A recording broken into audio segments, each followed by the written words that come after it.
वर्षों तक प्यार का नाटक किसी और युवती के संग और 7 फेरे लेने का इरादा किसी और युवती से।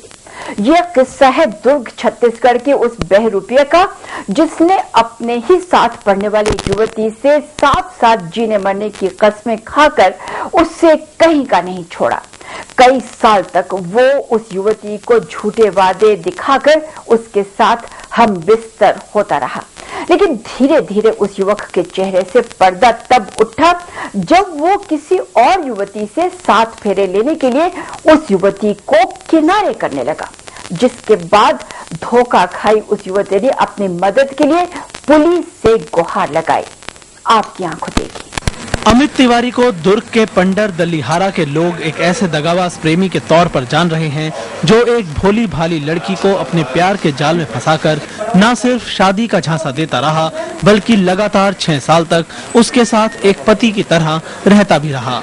जब उस लड़की ने शादी के लिए दबाव डाला तो उसे सरेआम चरित्रहीन बताकर अपनी शादी दूसरी जगह तय कर ली, लेकिन जब पीड़िता ने मामले को कानूनी जामा पहनाया तो अब उसे कानूनी दांवपेच से 2-4 होना पड़ रहा है।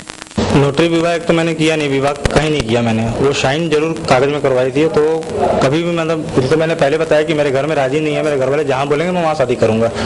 और मेरी सगाई अगर हुई तो फिर उसके बाद मैंने इनको बता दिया सब चीज़। तो उसके बाद से 1 हफ्ते के बाद से मानसिक यातना देना फोन में शुरू कर दिया। लड़की के आरोप है कि पिछले 6 सालों से लगातार उसके साथ दैहिक शोषण कर रहे हैं। सर बोलने से थोड़ी ना होता है सर किसी के। अब से 13 साल पहले जब पीड़िता के घर का मुखिया एक सड़क दुर्घटना में नहीं रहा तो अमित ने पीड़िता के परिवार की मदद कर उससे अपनी नजदीकियां बना ली।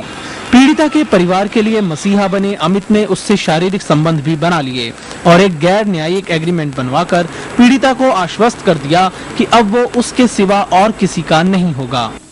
6 साल से हमारे बीच में प्रेम प्रसंग था और हम लोग शादी करना भी चाहते थे, लेकिन उसके घर पे फिर एक रिश्ता आया जहाँ पे वहाँ से उसको लाखों का दहेज मिल रहा था, जिसके कारण वो फिर बदल गया और मेरे को शादी से इनकार करने लगा। इस बीच मेरे को प्रलोभन देकर बहुत बार उसने मेरा दैहिक शोषण किया, जिसके कारण मैं बहुत मानसिक रूप से प्रताड़ित हूँ। अब मामले की जांच पुलिस के पास है, लिहाजा पुलिस इस प्रकरण के सभी पहलुओं की जांच में जुट गई है। अमित तिवारी ने उससे कोर्ट में शादी की है, नोटरी के कागजात उन लोगों ने पेश किए थे और उसके परिवार वाले उसको स्वीकार नहीं कर रहे थे कि दहेज नहीं मिला, इस नाम से उन स्वीकार नहीं कर रहे थे। तो यहाँ फिर काउंसलिंग कराई गई। काउंसलिंग में तिवारी अपने पति के साथ रहना चाहती थी, उसको प्रताड़ित किया गया था, उसके बावजूद वो रहना चाहती थी, किंतु अमित तिवारी और उसके परिवार वाले उसको बिल्कुल भी स्वीकार नहीं कर रहे थे, इनकार कर रहे थे। इसी बीच दिल्ली राजहरा में तिवारी ने वहाँ रिपोर्ट कर दी और वो 376 में मुकदमा कायम हो गया।